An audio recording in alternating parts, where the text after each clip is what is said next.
Okay, we're just about ready to get our NES Final Fantasy III any % run going. Crim, take it away. Thank you very much, Bond. My name is Crimson Avix. I'm known more affectionately by everyone as Crim, so I'm going to be running the Famicom version of Final Fantasy III, never released in the United States until much, much later on the Nintendo DS. So this is going to actually be an ACE showcase, so this whole RPG will take probably about 10 minutes to do. My step route manipulation is a little off from the speedrun, but we'll deal with it as we go. And I'm also going to be doing marathon safe stuff, so we don't lose the run. So, first we're going to just name our characters. It doesn't matter what we name it, so I will just go ahead and input anything here.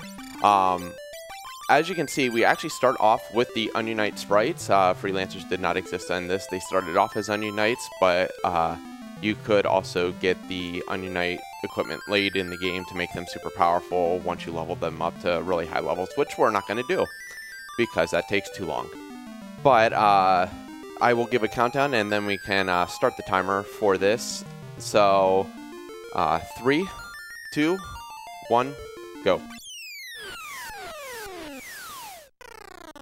So the whole story behind this is that some kids fall down a hole and they are chosen as the Light Warriors that will progressively go on and get more powerful in order to defeat the Cloud of Darkness. Once again, we are not going to be doing that, so the first thing we're going to do is take out this mandatory battle. These goblins are very, very, very weak, so this shouldn't be too much of an issue. We are going to be taking a very purposeful step route through this, just to eliminate as many battles as possible. I will be taking 2 more battles that I will go ahead and actually fight, just so we don't chance dying, because when you try to run, your defense goes away. So we got that first item, which is the potion, and we're going to get the second item, which is a shield. And then we're going to pause right here and actually use that potion that we just got. And this will actually skip our next encounter on the next step. So we're going to get one more item here, and it's going to be a South Wind. And this helps our next battle with the Land Turtle go much, much quicker, because we don't want to waste too much time doing this. And then after that, we're going to have a nice little cutscene where I can sort of explain the whole idea behind what the ACE does, if you aren't familiar with ACE. So the whole premise behind this battle is going to be, we're going to use the South Wind and then attack with everyone else. Just basically trying to get as high damage rolls as possible. South Wind normally trolls me and gives me very, very low damage rolls, but ideally you'll get a great damage roll, which that is not it, from the South Wind, and you can actually complete the whole entire battle in one additional swing on the second round. But we're going to take a few more swings because the Land Turtle has 150 HP, and we did nothing with that South Wind. Now, if any of our characters do get knocked out, we will have the opportunity to revive them in before we do any of the ACE stuff, so that won't be too much of an issue. We'll see how Land Turtle cooperates. Hopefully he hits player 1 or player 4 so we don't knock out any players. That's fine too. We'll see how many more we have to go. Misses do not help at all. Misses from Land Turtle do. And there we go. So we completed Land Turtle. And then we get to talk to the Crystal and hear the infamous Final Fantasy music, because you know what Final Fantasy is Final Fantasy without this music. So while it's going through the opening sequence and the little bit of story behind what this game is about, which I can't read because I don't read Japanese, the ACE is basically a series of inputs that we're going to be doing to manipulate the memory of the game. And what that's going to do is basically configure our memory in a way where when we execute a certain command, it actually just teleports us to the end of the game. It actually takes longer to get to that point than it does to even do the setup and the actual code execution. But overall, I mean, it's it's not only a really fun speedrun to do, because it's really short, but it's also a fun thing to showcase to people just because of the oddities. It's not like we are, you know, doing a lot of glitching, but it's not the standard type of glitched runs that you'll see in a lot of speedruns. So we're almost done with this opening sequence. We got the music fade out coming right here. And then we're going to go to the overworld, do a famous pirouette. If you're familiar with Z1, they're very common there. But we're going to do a pirouette and head right back into the cave because I need some money out of here. And this is actually where we're going to get our 2 encounters. So the encounters shouldn't be bad. They will be between 1 and 4 goblins. I mean, 2 and 4 goblins, and 2, of course, is the best because it takes the less amount of time. Now, the nice thing is I also will not have to heal any of the Onion Kids as I get into because I will not actually have to worry about any battle in there. The next battle I do after getting into is the one where I do all the code execution. So we got our 2,000 gil, so we are going to go ahead and leave. And of course we do get our encounter right here. So we'll see if these wolves do anything to us. Now they do take a little more to take down, so we'll take a few rounds. We're just hoping that, oh, of course he attacks the 3rd guy, so we will have to res our characters in but that is not too much of a big deal. What will be a big deal is if I can't take these wolves out before they take me out, because that would actually be a game over. So that one's down, so we have 1 more. He did take him out, so it is a battle of attrition right now. And of course he takes me down.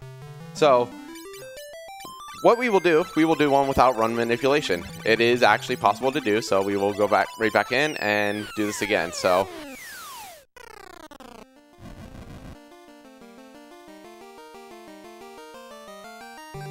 this is why we actually put extra time into these runs.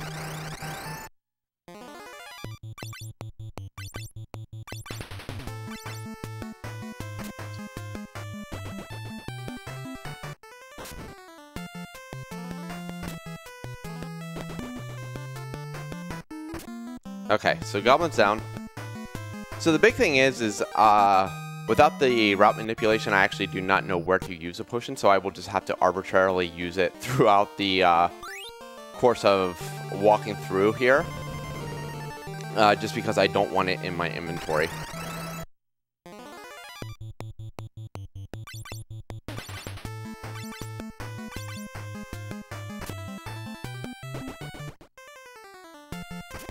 Once again, the goblins are actually very mild in what they do, so I'm not too concerned about them. I'd actually prefer them over any werewolf battles.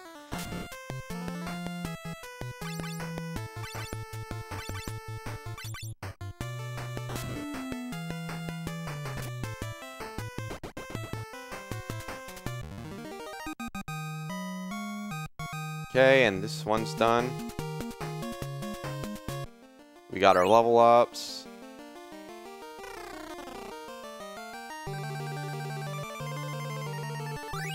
Southwind.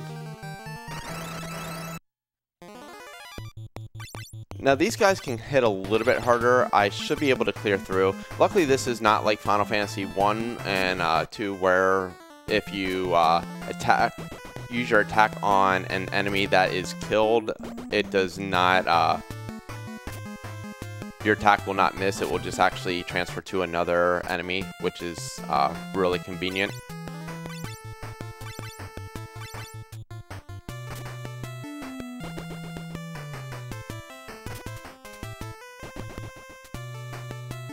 My characters will also be at a much higher level coming out of this, but that's no big deal.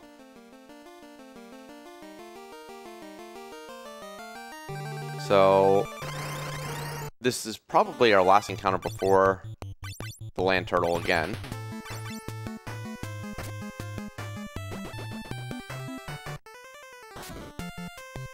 Which, now we know who we are going to use our potion on.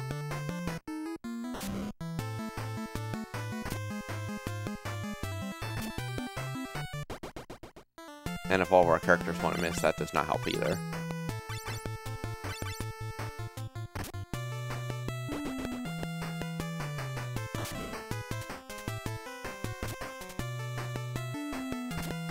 The nice thing, if you can get the step route manipulated correctly, is that the potion that you get is actually used to skip the only encounter you would actually face in this entire thing.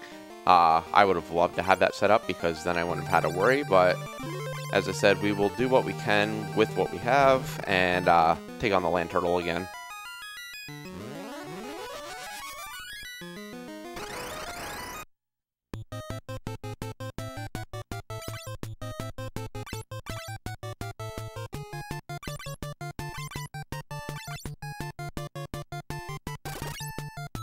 And an even worse roll from the Southwind, because why not?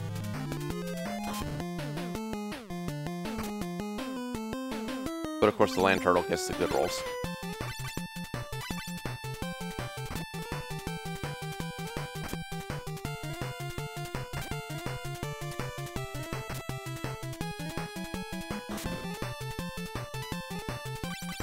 We healed him, so that's no big deal.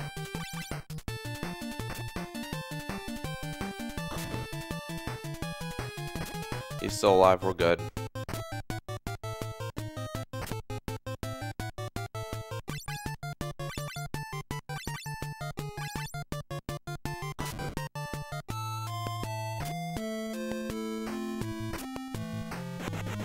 Okay, there we go.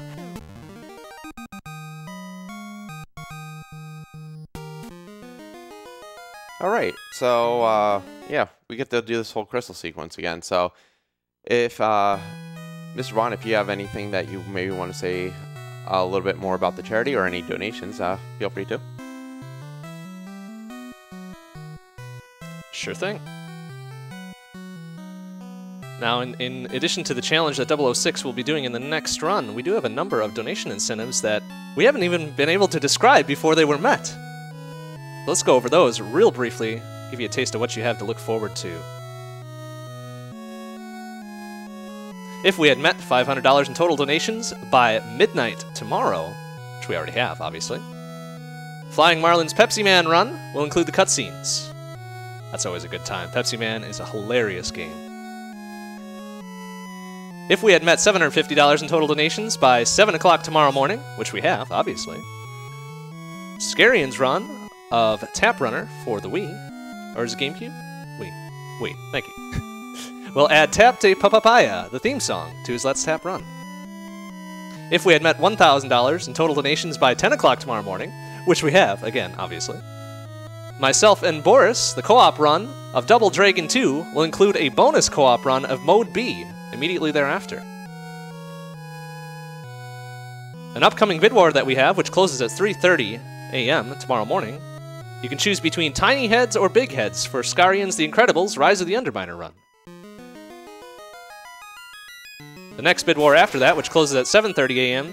tomorrow morning, you can choose the character tag for Count Gooby's Project M run between B. Mays, Kappa, Pog, Pizza, or B. Ross.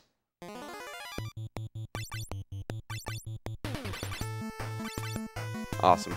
So we are back in. We are just going to get our money because we still do need that. Luckily, just a few goblins here, so we'll see how many more encounters we get. I am totally off step route, so I don't know. We're gonna hope nothing bad, though. I did get an item, so it's a potion, so we will use that to our advantage, also to get it out of our inventory.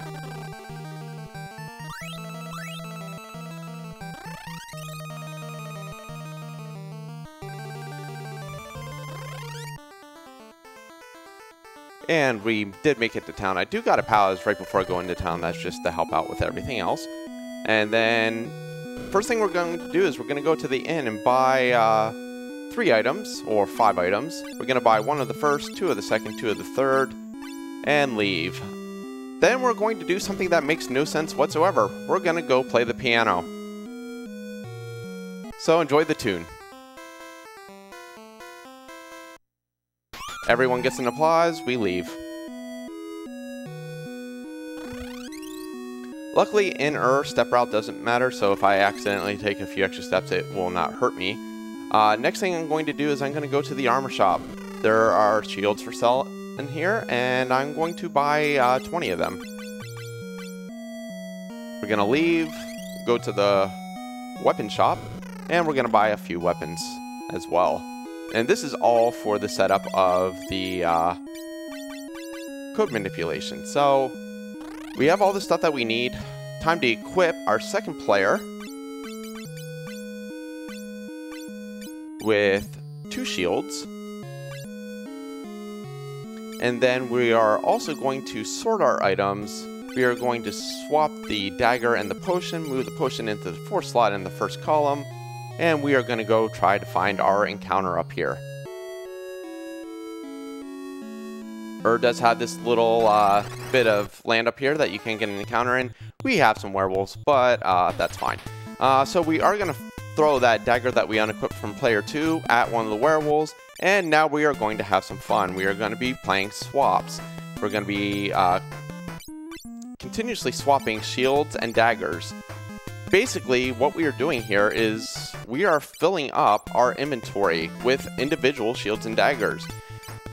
After we do this, we will actually go back to player 1 and cancel their turn, which will try to place the dagger that they're throwing back into the inventory. But since there's nowhere to throw it, well, it's not going to put it into the inventory. It is going to put it into their, I believe, their job or their level, one of the two. After we do that, we're going to cancel their turn again. It's going to try to replace the dagger. It won't be as successful, and it's going to give us a fun command that ends the game.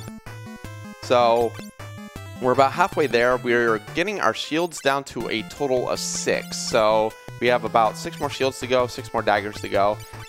Just a bunch of back and forth. It's actually quite interesting because this is actually where a lot of the time between all the runners of the speedrun differs, is just how fast you can execute this menu.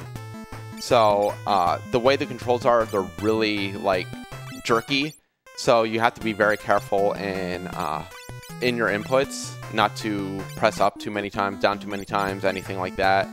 But you want to try to be as quick as possible. So we're almost there. We only have 1 more shield to place. And then we're going to cancel. Cancel. You see they changed. Cancel again. Hey, guess what? We're done. Time. And yeah, so this is actually the ending credits. Typically for a Final Fantasy III run, we do wait until transition screen where we see the whole entire town of because sometimes the game does like the soft lock, but for the sakes of this run at the marathon, considering that the werewolves wanted to kill it earlier, we will definitely call it good. But yeah, that has been the NE% Western rule set speedrun for Final Fantasy III Japan. I do know up next we have UN Squadron with 006, which should be awesome. And I will see you all in a little bit because I will be back for another run tonight. So thanks again. All right, thank you very much, Crim. By the way, the total time on that run was 16:41. Not bad, as you said, for losing it in the middle. Absolutely not. All right, it'll take us just a couple minutes to get set up for 006's Super Nintendo UN Squadron run. One moment, please.